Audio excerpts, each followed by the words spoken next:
Porque muitos irmãos que estão aqui dentro da igreja, estão na igreja, mas não são igreja. Existem diversas parábolas de Jesus que registram a possibilidade de pessoas estarem fixados ao caule da videira, mas não produzir frutos. A Bíblia diz, conforme já preguei aqui nesta casa, que aquele que não produz fruto digno de arrependimento é cortado e lançado em fogo. Então eu tenho que entender que eu preciso aguardar a segunda vinda de Jesus com confiabilidade. Pelo primeiro motivo, porque não estamos entre aqueles que sofrerão o castigo de Deus. É o primeiro motivo. Eu aguardo a volta de Jesus porque eu não estou entre aqueles que sofrerá o dano do castigo, o dano da segunda morte. Está aqui logo na parte A do versículo. Porque Deus não nos destinou para a ira. Todos vocês sabem sobre o inferno. A palavra inferno é uma palavra latina, mas a cognominação mais aproximada é Sheol, ou o mundo dos mortos. Ou seja, o ambiente onde aqueles que morrem sem Cristo estão agora aguardando o juízo final. Pastor, mas o inferno não foi inaugurado? Não, o inferno é inaugurado desde que inferno é inferno. O que não está inaugurado é o lago de fogo, que foi produzido e criado para Satanás, seus anjos, o anticristo, e todos aqueles que amam e praticam mentira, bem como toda aquela lista que está registrada na Bíblia Sagrada, em diversos ambientes doutrinários. Então Deus não destinou a igreja para o inferno. Quem vai para o inferno, vai para o inferno.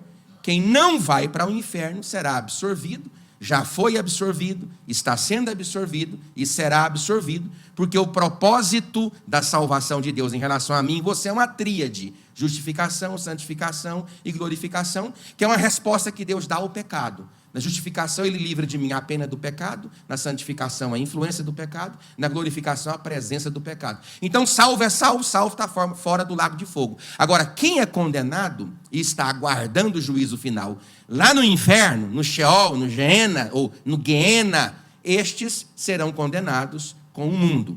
Mas eu estou aguardando a volta de Cristo, porque eu não estou entre aqueles que são condenados. A igreja pode dizer glória a Deus?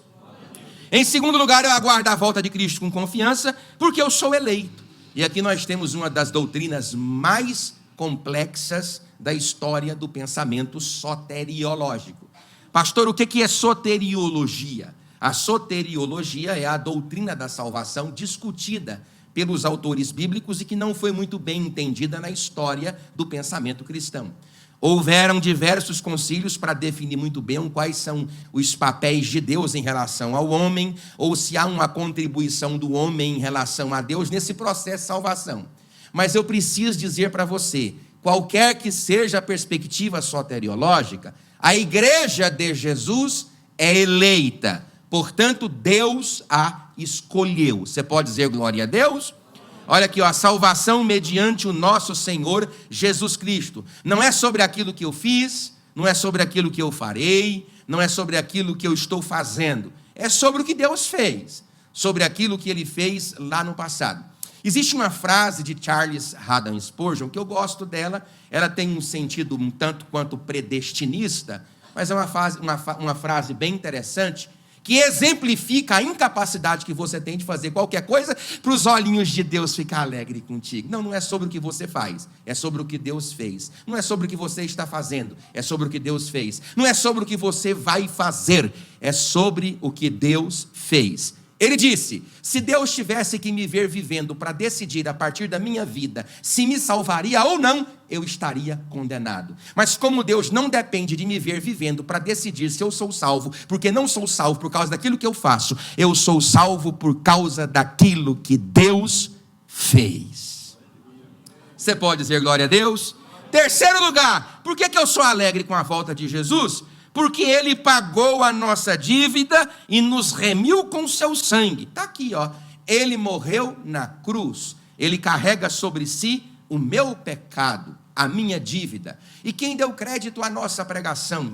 E quem se manifestou ao braço do Senhor, porque foi subindo como um renovo perante ele, como raiz de uma terra seca, não tinha parecer e nem formosura, era desprezado e o mais indigno entre os homens, homem de dores, como um de quem nós escondíamos o rosto, era desprezado e não fizemos dele caso algum. Todos nós andávamos desgarrados, cada um se desviando pelo seu caminho, mas o Senhor Deus fez cair sobre ele a iniquidade de nós todos. Hoje, pelas suas pisaduras, todos nós somos sarados, porque ele cravou o meu e o teu pecado na cruz do Calvário, e por causa da morte que ele morreu no seu lugar, ele deu de crédito a vida que ele ganha diante de Deus, e todos nós estamos de pé, com as mãos erguidas, dando glória a Deus no culto e doutrina, porque o meu e o teu nome está no livro da vida e no Cordeiro de Deus.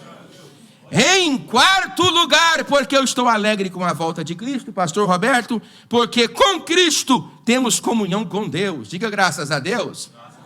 E aí quando Deus olha para o pastor Roberto, para o pastor Presley, para qualquer pessoa que seja piedosa aqui, ele não mata você, viu, Pedro? Ele não te mata agora, porque os olhos de Deus estão sobre o filtro da filiação que nós herdamos em Cristo.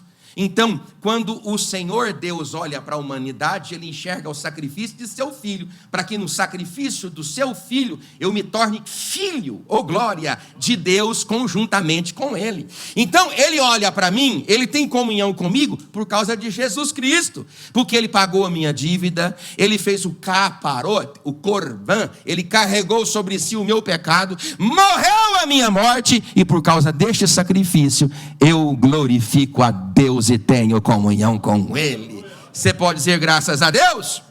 Em quinto lugar, eita que eu estou rápido hoje, por que eu estou feliz com a volta de Cristo, com confiança, querida irmã Ana Paula e irmã Henrique? Porque eu sou consolado com a certeza da salvação. Tem gente que não tem certeza da salvação. Existem pessoas que não têm certeza da salvação. E é interessante que Lutero carregava muito essa culpabilidade, essa incapacidade que a pessoa tem de se sentir livre em Deus.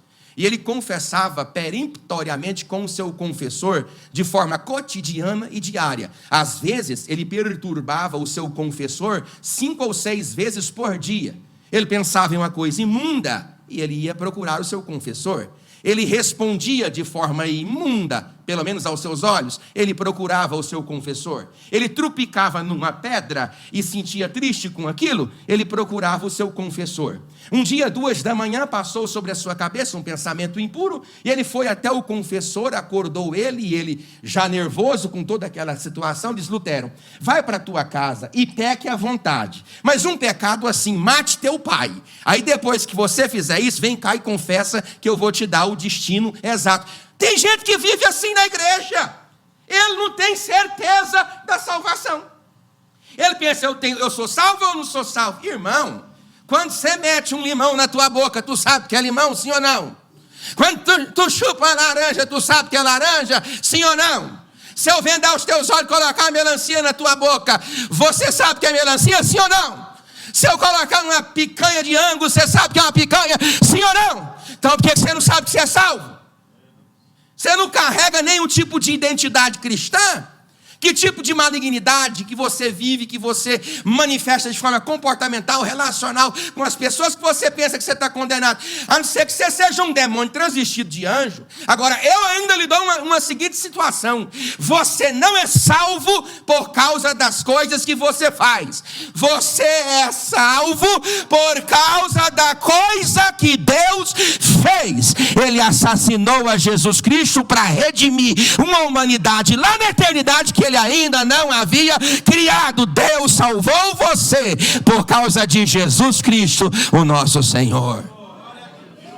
Então eu estou alegre com Jesus e com a sua segunda vinda, porque eu sou consolado com a certeza da salvação. Está aí, ó: consolai-vos, pois, uns aos outros e edificai-vos. É o que está aqui na última parte, pastor Valderi, do versículo 11.